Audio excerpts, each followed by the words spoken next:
of this great mass global ball spinning through the universe that we are living on. This is We the People. And today, we have Todd on, and he's going to be talking with me, Juan. So, what's up, Todd?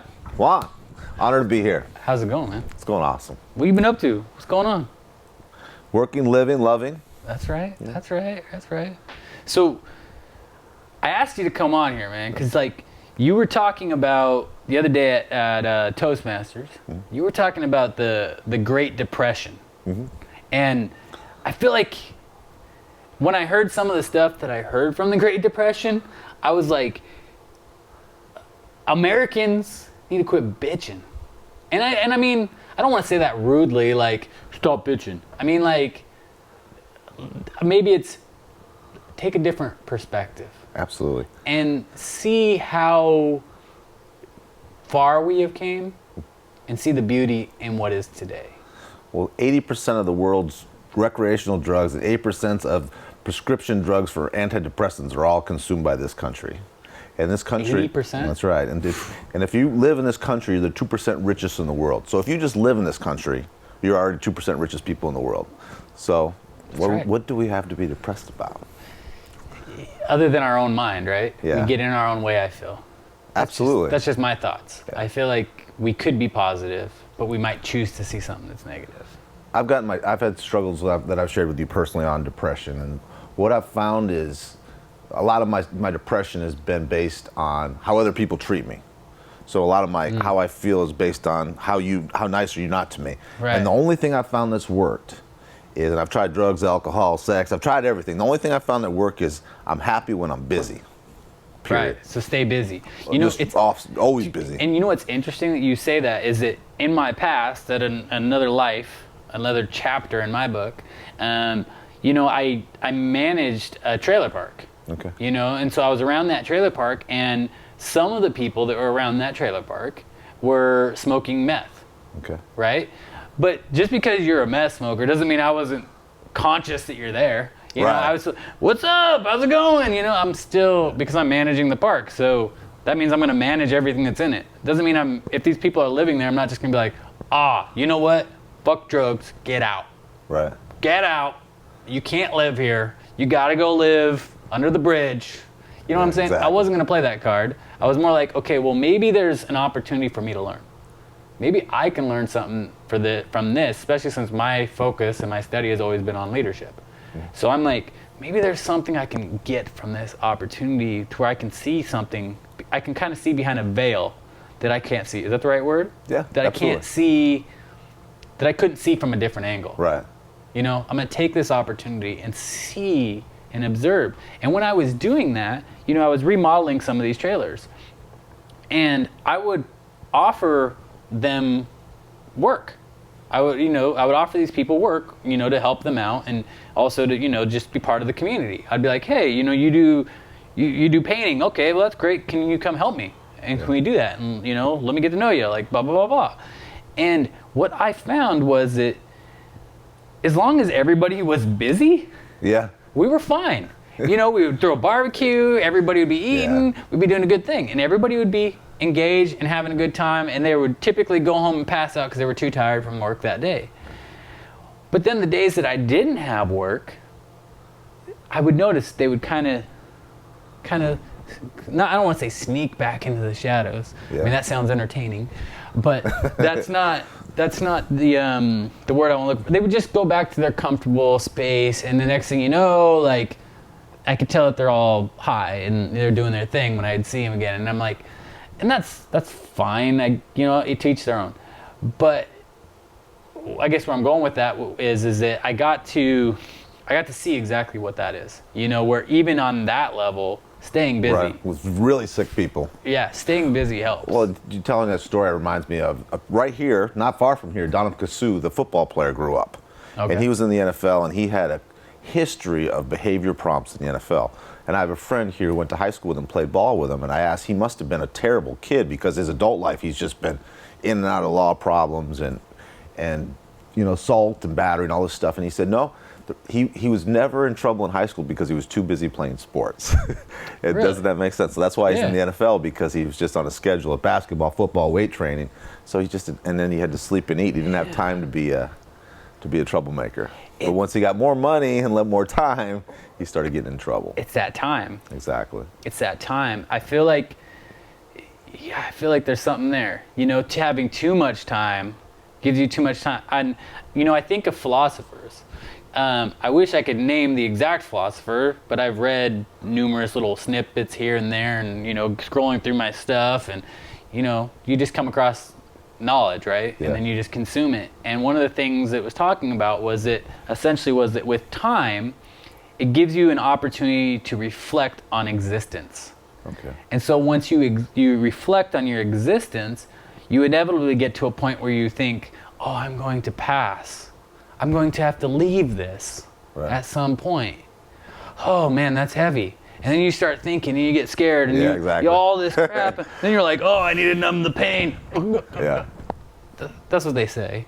I don't know if it's truth, but I could relate. I could see that. You know, I could see that could be a reality. You know, I don't know if it's truth, but and I think everyone's got something that they have that a bit. You know, because someone doesn't have a drinking problem, but they have addiction to pornography, or someone doesn't have that problem, but they have a gambling problem. I love porn. They usually have some problem so they can't relate to that one, but there's something in their life that it's like people who say they're perfectionists. Right. You don't have to dig very deep to see that they're not a perfectionist. No. Yeah. And people who say, it's like, if you say you're a hard worker or you're a great parent, you're probably not either one. Because great parents or hard workers don't say that shit. Only people. Well, they don't have time to. Yeah, they're just doing what they're doing. Great parents think they would want to spend more time with their kids. They wish they could do more for their kids. Yep. And great workers are just doing what they're supposed to do. So. Man, it's so true. It's so true. Yeah. So talk to us a little bit about the Great Depression. Like, you know, what were the kids doing? Well, the your stats on it on my speech were that every single buddy's 401 bank account was closed. And then inflation went through the roof. Unemployment, which was at the worst here, was 6% in our recession we just had. There it was 25%. Families who were still gainfully employed, their income was cut in half. Now, I can imagine, we couldn't have our income cut in half. We'd be on the streets, right? It would suck. So everybody. And then families were forced, women who were shamed that they weren't able to work, they'd have to go get jobs to feed their kids, and then they would get shunned by their own families. And divorce rate was so high that people weren't even getting divorced anymore. Husbands were just abandoning their family because they were ashamed. Really? We had it was a little just out of shame. Yeah, the suicide rates, people were jumping off buildings and everything. So it's nothing like we could even comprehend in today, a violence and a poverty. You know, it was interesting when you were telling that story and you were talking about that, and I believe you did it for Table Topics, yes, right? Yeah. So if those of you who don't know what Table Topics is, essentially what it is in Toastmasters, it's this impromptu moment where an individual will get up in front of the room, and they will. Well, so if you don't know what Toastmasters is, it's a place where you come to improve your public speaking.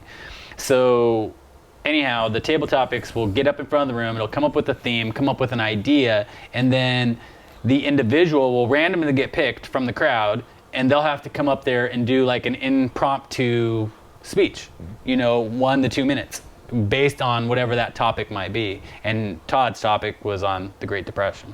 So, and then too, I'll touch on that on the Toastmasters, for people who are total introverts, who are deathly afraid of public speaking, it will cure them permanently. And they will get up and do presentations that they would never do. And people like Juan and I, who are extroverts already, it gets us to listen. Yeah, which is even a bigger miracle than getting up and talking. That feedback. Yeah. And then just having to listen, because when you're giving a speech, I have to listen so hard to you that it hurts. I listen so hard I have to take notes and make structure, because I'm going to give a speech on the speech you just gave about your speech. Right. To help you get better. Right. So I really have to listen. I'm not just sitting there watching TV, just kind of zoning out. Man. That's awesome, though, right? I mean, that's why we came there in the first place. Yeah. It works, doesn't it? Dude, I'm telling you, the more you do it, you just keep showing up, back to that work ethic, right? Back to that grind. Just keep showing up, keep speaking, keep taking the opportunity, and next thing you know, you feel comfortable. Like you feel... And you take it everywhere, too. At work and in your personal relationships. Yep. I notice my communication, the words I use less of certain words that are unnecessary, and I'm more impactful, which is correct. What I'm going for. And I've noticed with it, like if a word is going to lead to potentially a negative outcome, I just kind of like restructure it so it doesn't come off negatively.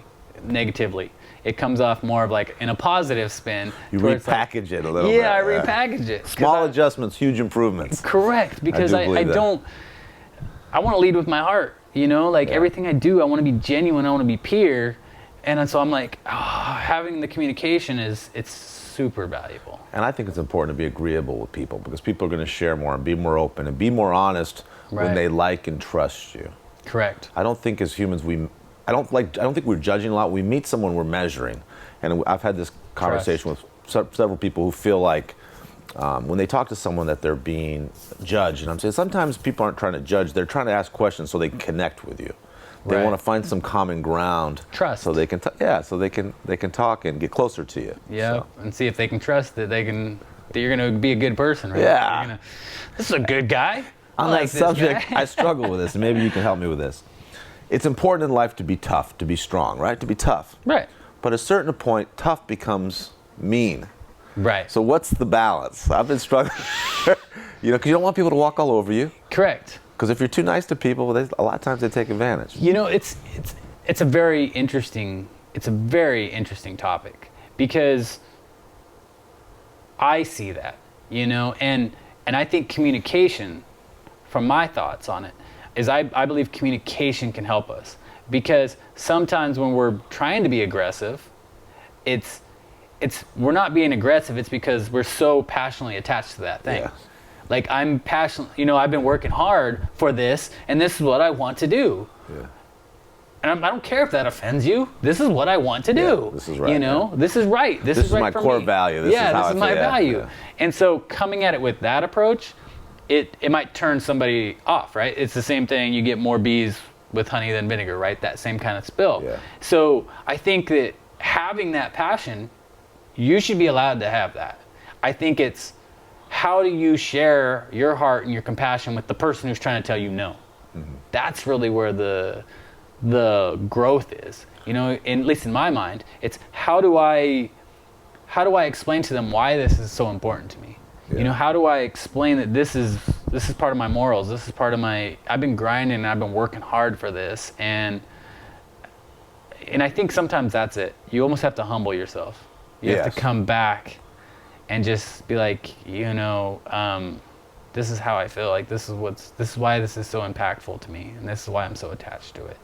And I feel like when we do that, it helps. It helps that process. But I agree, it's I've literally had people tell me that they don't like me because I'm too confident. Well, and I think we feel like, and I know I feel this way, you and I don't have to agree on everything to be friends. Correct. But the problem is we only want to like tell people if someone doesn't believe in whatever it is, right? Religious, spiritual, whatever, then they're wrong and we can't be around them, and they're and that's a problem too, to have a little bit of acceptance on what their values are and what their beliefs are. Yeah. It seems like there's a juice there, like a special potion that if we could find it, we could help the whole world because. Well, the problem I have too is with people who will give you advice. Oh, don't let things bother you. Like you said, when you get upset, I'm an emotional person too. And if you break my core values, I'm gonna get pissed off. I don't care how mature I get, how old I am. Exactly. And those same people, right? Like say there's a romantic breakup, and they say, "Oh, you'll get over it. It's no big deal. Time heals this." Until that shit happens to them. Yeah. And they act 10 times worse than you did. Right. So you say, well, what happened, Juan? You gave me this advice that it's no big deal and she's not worth it. Why are you losing your friggin' mind? Yeah, that's right. Yeah, and I feel like when the founding, once again, I don't know, I wasn't there, but when the founding fathers, and I would say it's more than founding fathers at this point, to be, first off, I'm fucking far away from political correctness, so I don't go into that. I'm horrible there. Yeah. Like, I try to lead with my heart, like I said, and I feel like for us now, where we're at as a society, saying founding fathers could even be in jeopardy, right? Because if you think about it, I imagine that those men that were standing around the courtroom with their quills. That's the picture we see, right? Yeah. Writing this stuff with ink and candles. You know, that there was also strong, powerful, beautiful women that were there supporting that movement all the way across the nation, let alone just in that room. You know, and sometimes we don't always hear that side, and that's maybe once again our damn egos as men, right? Yeah. Like you said, we like to look at paint, take the picture from down there, so I look nice and big, and get my good side. Is this line wavy? Yeah, you'll notice like any famous speech, though, man will always thank his wife first, and I really believe that it's because, and then not just to be polite, but it's because she put him on that structure. Yeah. Like, I mean, a prime example is Bill Clinton. I don't think Bill Clinton, if he was married to his wife, would be president of the United States. It's impossible, right? He'd be crazy, maybe a wild man. He'd be in a bar somewhere. Well, he was a wild man. Exactly. The history tells us that even before he was in office, like he just loves women, and that's fine. He's a creature that's roaming this planet, so that's his natural instinct. Okay, you know, I mean, it kind of shows to a character, right? A little bit, you know, because like. I think that there's something in, you know, the one. There's two sides, two sides to. I think there's multiple sides. I can't say two. It's complex.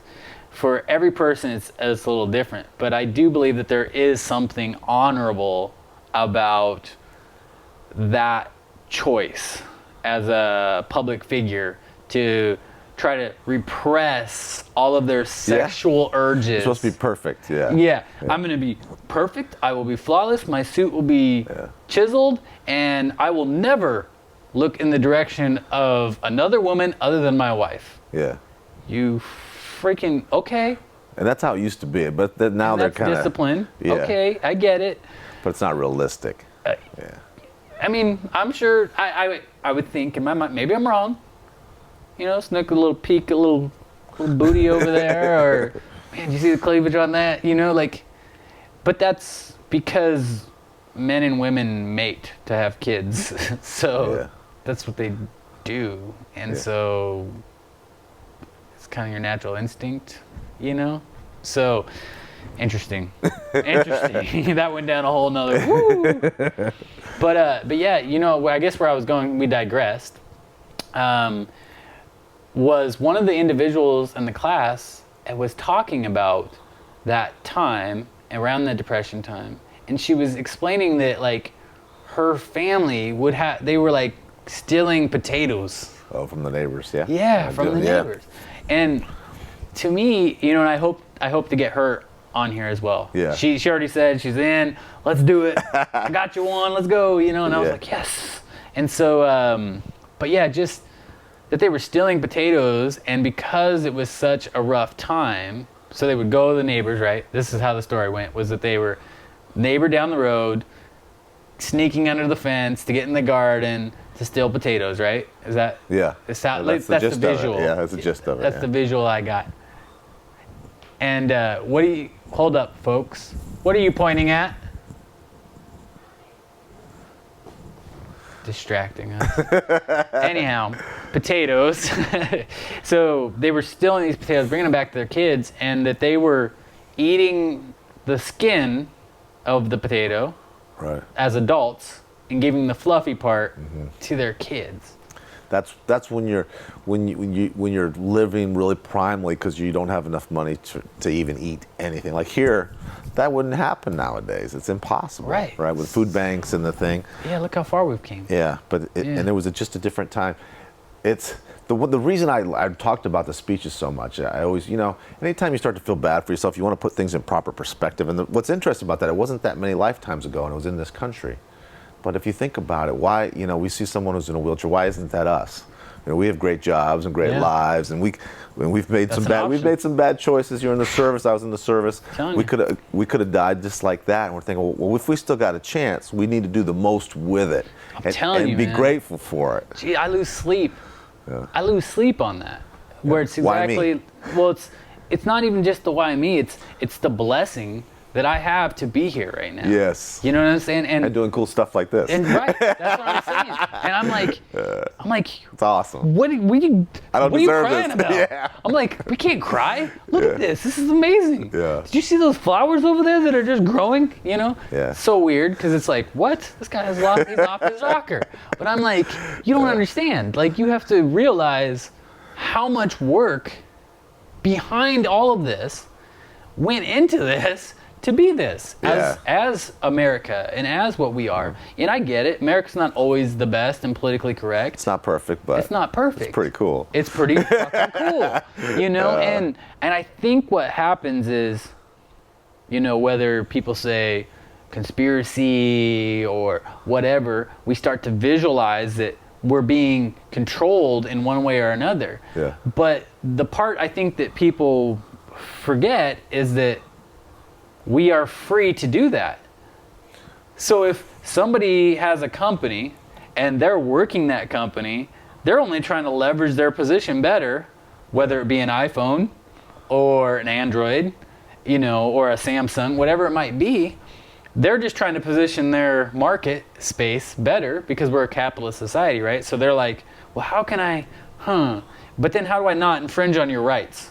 Right. You know, but yet, you don't have to watch TV. You're choosing to. So since you're choosing to, I want to make sure I get this positioned right in front of your face so that way you want to buy it. And not only that, you feel fear that if you don't buy it, right, you're not the cool kid. Yeah. You know, because that's storytelling, branding. And it's the number. Dude, that's been marketing 101. That's been marketing for a long time. It's all about fear. So it's like me saying, essentially, because this is our show as a team. Yeah. Hey people, if you ain't tapping in to We the People, guess what? You are missing out. Right. You have no clue what's going on in the world because everything that's important that's going on in the world is happening right here. Right.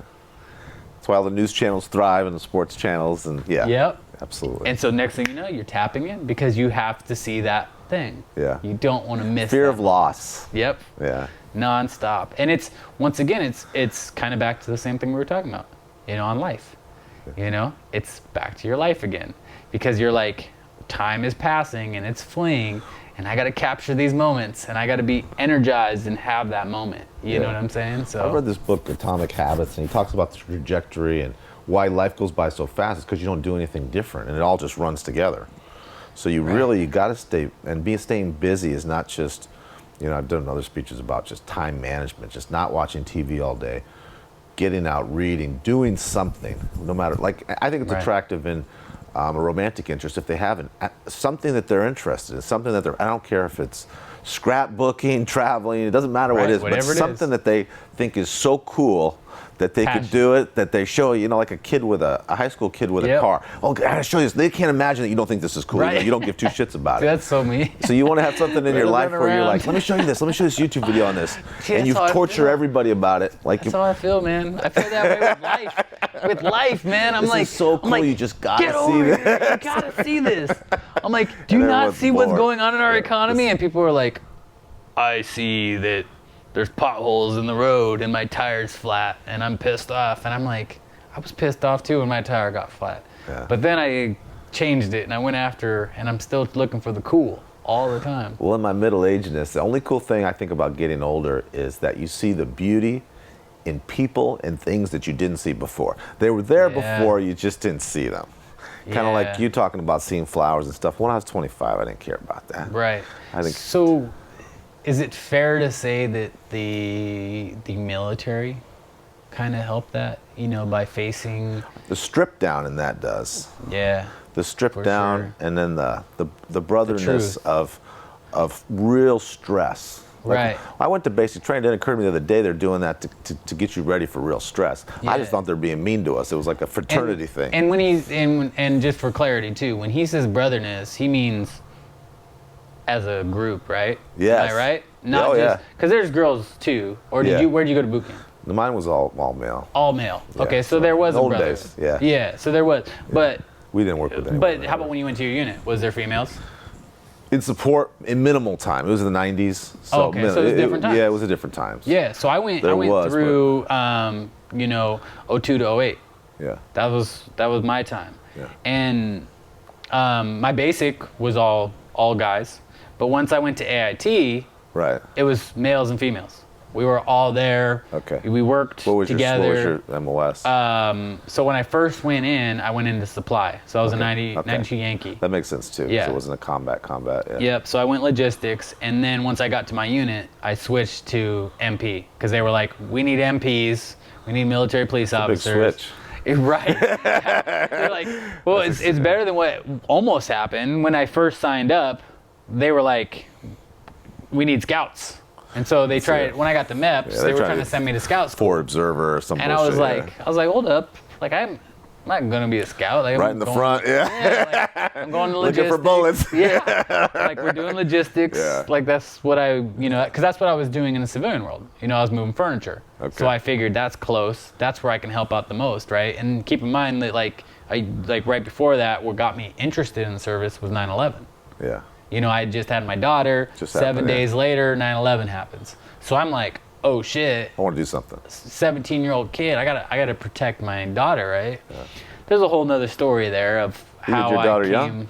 I was way young, and now she's 18 and moving. So well, I used to always laugh because in the military they always show, the clips of the people coming home, and they always show these middle-aged guys with their families, but it isn't. It's a bunch of 18-year-olds. Dude, I was they're babies. Baby. Yeah. Dude, I look back now, or even today, I look at the new recruits, and I'm like, man, I was so young. Yeah. Well, and too, I want to talk about the people I've lost who were in the service. They didn't have infantry special forces. All of my friends who did that are still alive. It was people who were truck drivers and cooks. They got blown up on in this situation when they're just doing a mission. just dangerous stuff, just driving from here to there, and that's serving, and that's all important too. So it's not, you don't have to be a Navy SEAL for your life to be endangered, right, in the military. Yeah. It's weird because I think that there's a little bit of a disconnect, from society to the military, where there's something surreal about living inside of a society and then picking up a pen and signing a contract knowing that you don't know what the fuck's gonna happen. And you don't know exactly that you don't know. You have no clue. And what's a long day in the Army? It's 24 hours. Right. You don't sleep, and you're cold. Yeah. You're cold, hungry. That's you're right. scared. It's like you don't get to just check out. You're not just like, all right, peace out. I'm gone. Yeah, this isn't for me. It doesn't happen. No, this isn't for me. You're signing up. No, you sign up, and they got your life. Called an indentured servant. They're paying you, but they're not paying you for what for how much they're using you. Right, 24/7. It don't matter if you're at home eating freaking popcorn with your family, sitting on the couch, diving deep into the Harry Potter series. If you get that call, hey, check it out. Even if it's an exercise. Yeah. Exercise right now. Let's go.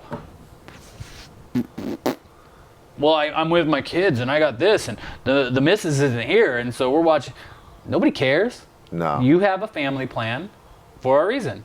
Today is the day we get to use your family plan. Yeah, right. And we get to see if it really works. And sure enough, the community comes together in those moments, and they execute, and they make it happen. Yeah. And it's hard to get. I don't want to say get society to do that. It's hard to have people understand that, And I think the structure has saved so many people's lives. There's a lot of people I was in for who've been lifers. Yeah. That structure, they were headed towards left to their own devices in the civilian world. Too much free time. Right, exactly. But then they've got a retirement, they own houses, they have families that they would never have unless they were in the Marines, Navy, Coast Guard, Yeah, there's something there, it's the hard work. I think it's the discipline. I think it's all, and that's why we all go. That's why we go in the first place, because we're like, I'm tired of this. Yeah. I mean, everybody has their own reasons. At the time, for me, it was, I could die anyways. I might as well die for a cause. For me, it was I had nothing going on. My grades weren't good enough for college, and there was a lot of people there. We all had one thing in common: everyone was poor. That was one thing I remember. Right. I don't remember there being any rich kids. We were like, all poor. Damn, no matter race or where we were from in the country. That's right. We're like the bastard children. A little bit, The right? bastard children of America. But there weren't any trust fund kids there. No. You know, like, I remember so before we shipped, right, before I shipped for basic, I did some of the drill weekends heading up to going. You know, like, okay, you're going to be going on this day, but Prep stuff. Yeah. prep stuff. Yeah. So we're gonna have you join the guard out at their drill weekend, and you're gonna hang out with them, but you're gonna be in your own section, and they're gonna teach you some of the facing movements. They're gonna prep you. That's good. We're gonna get you prepped. Some marching and Yeah, stuff. yeah. We're gonna get you prepped for when you get there. Oh, fuck. All I remember from that weekend, really, like I remember Corporal Rock. I remember carrying this fucking rock around that we couldn't let down. And so we carried this fucker around one of those eggs that's pregnant. Yep, for all weekend. As a team, we had to freaking manage this thing. So I remember that. And I remember flutter kicks. We had this girl, and she was teaching us, and I believe she was a corporal. Okay. She wasn't quite an NCO yet, but man, could she flutter kick. And dude, she flutter kicked the shit out of us. It was like nonstop. 1, 2, 3, 1, 2, 3. Like we just kept going and going, and it was so bad that like legs, drop. And I remember the cadence that we had to sing to get like our breakfast and to get our lunch. Yeah. I recall all that. And then the biggest part that I take away was during the weekend, I was clearly sore, but I kept going because everybody was going. Right. And so I was going and I was pushing. Yeah. And it felt like at times I couldn't push anymore, but then I would do some more flutter kicks and then I would keep going. But then when I got home and I didn't have to go anymore, dude, I was done. I was like crawling. Like my body was that sore. Like I could not. You weren't conditioned for that. I was not. Once I hit the couch, it was just, every single, my teeth hurt. Yeah. It was that. You were spent. I was done. So it's quite the experience. But so I want to shift this a little bit. Okay. So you write, man. You're a writer. book. You tell stories. I wrote a book. Yeah, I'm working on my storytelling, getting better to communicate better. But I wrote a book called Lose Your Ego, Gain the World, and it's about my experience of being overconfident and being successful with a lot of help from good people I had around me, and some luck and timing, some blessings from God. Right. But then once I got successful at kind of a young age, I started to kind of neglect. I started to party more, and Right. I didn't need one girlfriend, I needed 2 girlfriends, and instead of eating out 1 meal a week, I started eating out 5 meals a day, and not going to work, drinking more, doing drugs. So I started making bad choice after bad choices, and so I got a little overconfident and then lost everything. So that's what the book's about. Okay. It's just that journey of up and down. So does it follow your character then? Yes. Okay. Yeah. Okay. It's So like it's a like biography, sort a of. biography. Kind of self-help biography. There we go. Kind of lessons you learned. Yeah. All the time? Yeah. Gee, I've been. I don't want to say it publicly, 'cause as soon as I say it, then I got to do it, right? I've thought about the idea of writing a book. You should. Called We the People. Nope. Let me take that back. We're on We the People. It's called The American Dream, Okay. A Hustler's Confession.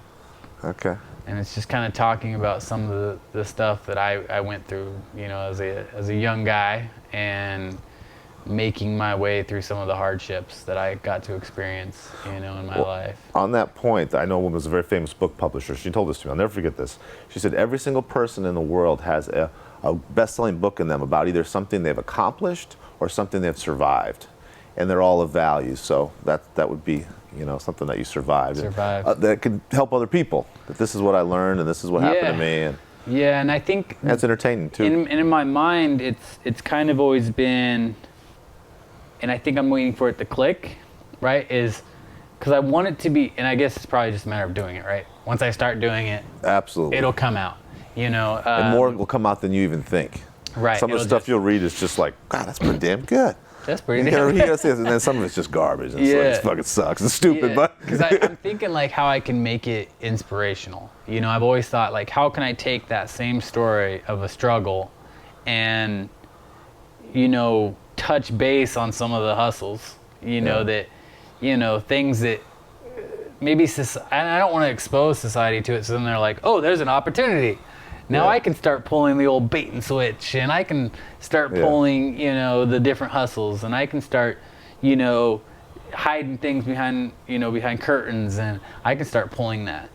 So I'm really not a tutorial educational, yes, but a story. Yes, that's exactly what I'm saying. I don't want it to be a tutorial. And so I've been kind of waiting until the right thoughts are coming into my mind, where I'm like, how can I position it to where it's inspirational and it helps somebody understand, and they can take away from it and improve their life, and not take away from it and go, oh, well, shit, that's clever. I'm going to go do that. You know, because some of the hustles that I had were pretty freaking clever. You know, one as an example would be gold necklaces. So let's say that you have once again, I'm not trying to teach somebody. I want to take it as an inspirational moment. Yeah. But the hustle's pretty straightforward. So say you go to a casino or something and you meet somebody, and you're wanting to hustle out this necklace, let's say. Sell it to them. Sell it to them. Yeah. What we could do is we could work with somebody of the opposite sex to this guy. Right. Maybe being a female. And she could start talking to him, you know, just playing, gambling with them. Let that happen for a good 20 minutes or so. Then you could talk about buying this necklace. Right.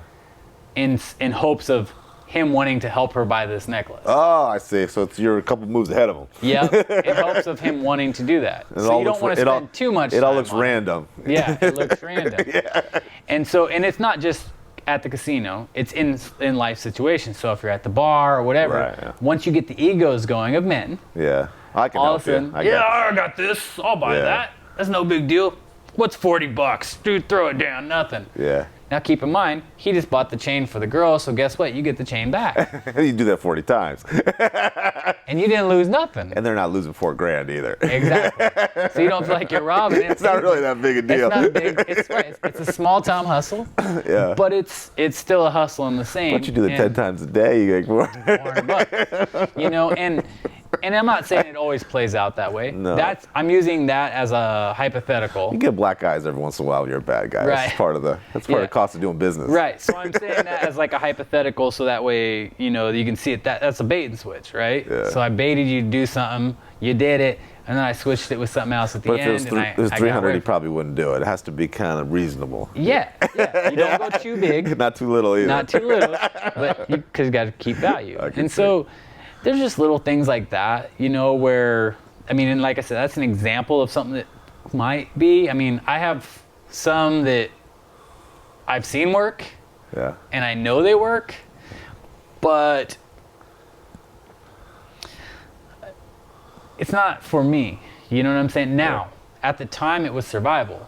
So it made sense, you know? So you do what you got to do to survive. But I think it'd be a good fictional book, too. You know, like I like watching all of the movies about cartels and the drug dealers, because your subconscious thinks that could be me, you know? Or in the sports event, you're like, oh, I could win the game and get the girl at the end. That's why we like movies, you know? So you become that bad guy. We in our subconscious, we know we can't do that in the real world, so we want to be that person for 4 or 5 hours in your book. You know? See, and that's what I thought, because like, then on the other part, I'm also changing like the names, right? Because if I talk about the story, like it's real people. You know what I'm saying? Like these are real people's lives. So if I go talking about them, it's not fair to them. Bro. It's not fair to them. And I feel weird as a human on this planet, because I'm like, I care about these people. And you know, I mean, I could go around and say, hey, can I use this? Can I use this? Can I use this? But I mean, people influence you. If you make it fictional, is that right? I think most, fictional. But I think most. Joe and I were talking about this. That Joe's a very gifted, that we know, story writer, fantasy writer, won contests all over the country. Yeah. That biographies are not accurate, because they're can't be. misremembered. Yeah, It's gotta and be they have to sex them entertaining. up and violence them up to make us even watch them. Make it entertaining. Because real adult life, no matter how famous you are, is pretty fucking boring. Right. You know, so you gotta got make it you got to entertaining. make it better. So yeah, it'd Yeah. be great. I think you should do it. Sit down. You start with structure. You just write a chapter. Write a chapter. Yeah. Next thing you know, you got a book. See, that's probably what I need, is like to figure out that structure part of it. Yeah. Because, you know, I've shared it a couple times at you know, at Toastmasters, and every time that I've gotten up and shared it, like, so the first time I did it at Storymasters, and the majority of the people in the room were like, "Can we hear the rest of that?"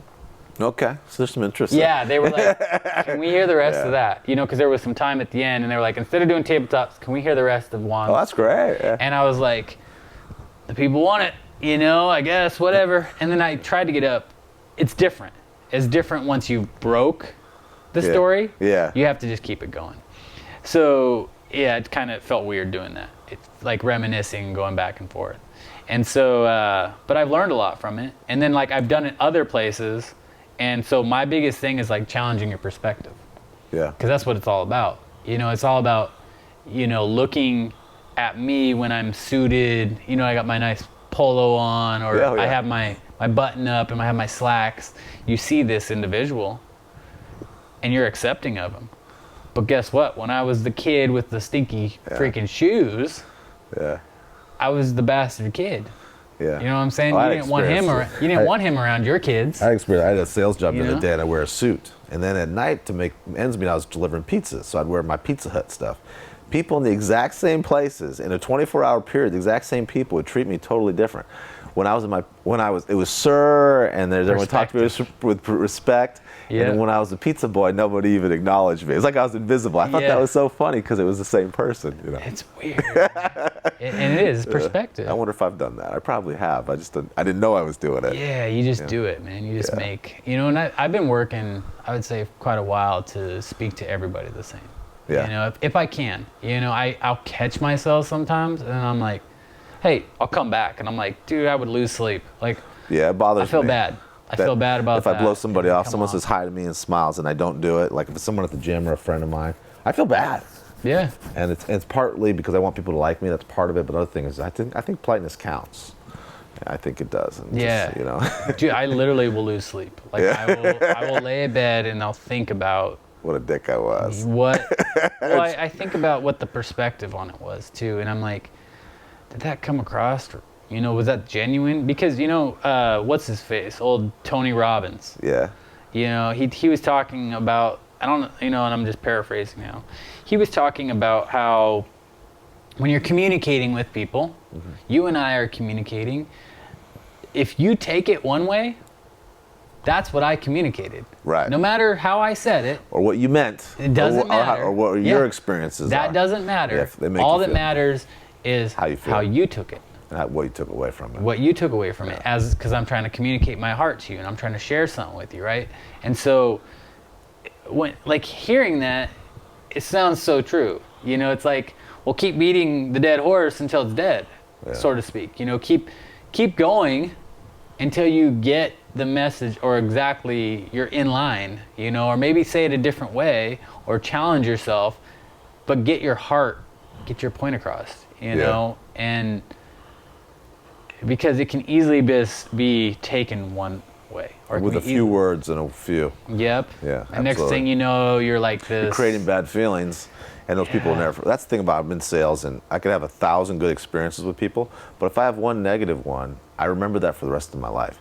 And it's not fair because I don't remember all those good ones, all those people that said yes, all those people were treating me good. Right. But that's how we're set up. So when you rub someone the wrong way, and you heard this thing about, you know, a guy got killed over a pack of cigarettes. It wasn't over the pack of cigarettes. He came to get money for it. The guy told him to F off, and it escalated based on bad feelings, and that's how things start. You know, so it can.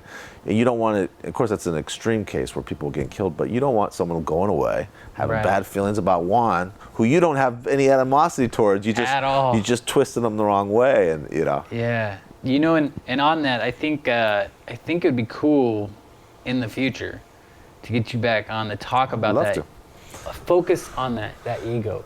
you know, just dive into that a little bit deeper and I got a lot of good touch. talking points on that. Yeah, because that's I've learned a lot. I've made a lot of mistakes. That's how you learn is we learn from pain, and I've made a lot of mistakes. So I had so much pain. I hit basements on it that I've learned how to not do that anymore. So. right, because that confidence, I could see that, you know, because I'll come in happy, cheerful, joyous, but then somebody else might take it as that I'm cocky and arrogant, Right. you know, and that I don't like those type of people. And I'm like, whoa, I didn't even see that. Well, there's something I to thought be I said was for just being having fun. enthusiastic. Yeah, I thought I was enthusiasm, having a joy. I thought enthusiasm doesn't give us we were enough credit. enjoying living.